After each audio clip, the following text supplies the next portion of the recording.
আসসালামু আলাইকুম। কেমন আছেন সবাই? চলে আসলাম নতুন আরেকটা ভিডিও নিয়ে আপনাদের মাঝে। ভিডিওটা অবশ্য বেশ কয়েকদিন আগে, পহেলা বৈশাখে আপনারা সবাই দেখেছেন আমরা গিয়েছিলাম রমনা পার্কে। সেই দিনের ভিডিও। সময়ের অভাবে আমি এডিটিং করতে পারছিলাম না। তো যাই হোক, সেদিন ওয়েদারটা এত বাজে ছিল, এত গরম ছিল। তো সকালে ভাবছিলাম যে যাবো কি যাবো না। কিন্তু পরে বাচ্চাদের মর্জির কারণে আসলে যাওয়াই হয়ে গেল। তো আমরা এজন্য একটু লেট করে বের হয়েছি যে সকালের ভিড়টা একটু কমলে তারপরে যাব। তো ওখানে চলে যাওয়ার পর নামার পরে আমার ছোট ছেলে বায়না করছে, ফ্ল্যাগ দেখেছে, সে ফ্ল্যাগ কিনবে, প্যালেস্টাইনের ফ্ল্যাগ, আর হচ্ছে সে ওই ব্যাজ কিনবে পহেলা বৈশাখ লেখা। তো ওগুলো ওর বাবা কিনে দিল। এরপর আমরা ঢুকে গেলাম ভেতরে। ভেতরে ঢুকে হাঁটছি, দেখছি আশেপাশে লোকজন, আশেপাশে বিভিন্ন স্টেজে গান হচ্ছে। এত লোকের সমাগম বেশ ভালোই লাগছিল। তো আমার ছোট ছেলে বেশ এনজয় করছিল। কারণ এটা ওর জন্য ফার্স্ট টাইম এক্সপেরিয়েন্স। এজন্যই আসলে যাওয়া। এই তো আমরা হেঁটে, হেঁটে বিভিন্ন জায়গায় দেখছি।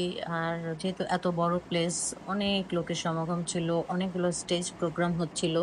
তো সেগুলো দেখতে মেইনলি ভালো লাগছিল। আর আমার সেই ছোটবেলার কথা মনে পড়ছিল। ছোটবেলায় এরকম অনেক প্রোগ্রাম করেছি। ওর বাবা আর আমি সেই বিষয়ে বাচ্চাদের সাথে কথা বলছিলাম যে আগেকার দিনে আমাদের সময়টাতে কত আনন্দ, কত উৎসব হতো। এখনকার বাচ্চারা আগেকার সেই কালচার অনেকটাই জানে না।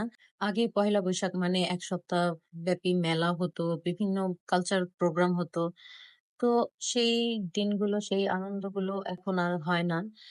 এদিকে একটা লোক এসে পেইন্টিং করব কিনা মুখে সেটা জিজ্ঞেস করছিল। আমি আবার নিষেধ করলাম যে, "না, সেগুলো করব না।" তো যাই হোক, এদিকে আবার একটু স্টেজে গান দেখছিলাম আমরা।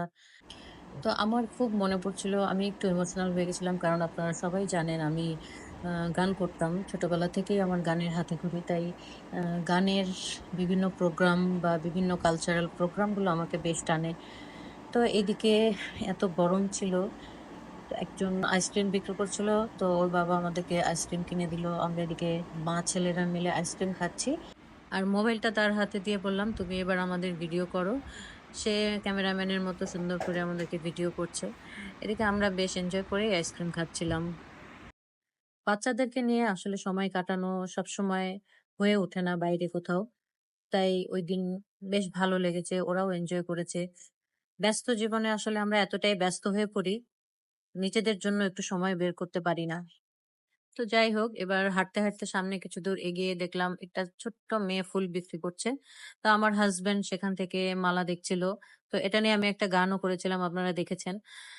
তো দুঃখের বিষয় হচ্ছে, মেয়েটাকে যখন ভিডিও করছিলাম সে হঠাৎ করে লজ্জা পেয়ে একটু ইতস্তত হয়ে গিয়েছে। পরে আর সে মালাই বিক্রি করবে না, দৌড় দিয়ে এখান থেকে সরে গেছে। তো কি আর করার, মালা আর কেনা হলো না। এরপর অনেক ঘোরাঘুরি করার পর ভেতরে যে রেস্টুরেন্টটা সেখানে আমরা চলে গেলাম খাওয়ার জন্য। কিন্তু ওখানে গিয়ে ডিসঅ্যাপয়েন্টেড হয়ে গেলাম। ওদের মেনু খুবই খারাপ ছিল, যার কারণে আমি খাবারের কোনো ভিডিও করিনি। তো যাই হোক, ওখান থেকে বের হয়ে আমরা টিএসসি তে গেলাম। টিএসসি তে গিয়ে কিছুক্ষণ সময় কাটালাম। তো আমার ছোট ছেলে বলছিল ও শহীদ মিনার দেখতে যাবে। তো ওখান থেকে আমরা শহীদ মিনারের এদিকে গেলাম। শহীদ মিনার গিয়ে দেখলাম ওখানেও প্রোগ্রাম হচ্ছে। ছোট, ছোট বাচ্চা মেয়েরা সুন্দর শাড়ি পরে এত সুন্দর করে গান গাচ্ছিল। আমি দাঁড়িয়ে, দাঁড়িয়ে দেখছিলাম। আমার খুবই ভালো লাগছিল। আর আমার সেই পুরনো স্মৃতি মনে পড়ছিল। আমি যখন একাডেমিতে গান করি, এরকম পহেলা বৈশাখে শাড়ি পরে বিভিন্ন স্টেজে আমাদের প্রোগ্রাম থাকতো, সেগুলো করতাম। তো আমার সেই স্মৃতিগুলো খুব বেশি মনে পড়ছিল। তো এখানে আমরা কিছুক্ষণ দাঁড়িয়ে গান-টান শুনলাম, স্টেজে প্রোগ্রামগুলো দেখলাম। সব মিলিয়ে দিনটা খুব ভালো ছিল। আর বাচ্চারাও খুব এনজয় করেছে। তো যাই হোক, এই ছিল আমার আজকের ভিডিও। কেমন লাগলো সবার কাছে কমেন্ট করে অবশ্যই জানাবেন। দেখা হবে পরবর্তী আবার কোনো ভিডিওতে। সেই পর্যন্ত সবাই ভালো থাকবেন, সুস্থ থাকবেন। আল্লাহ হাফেজ।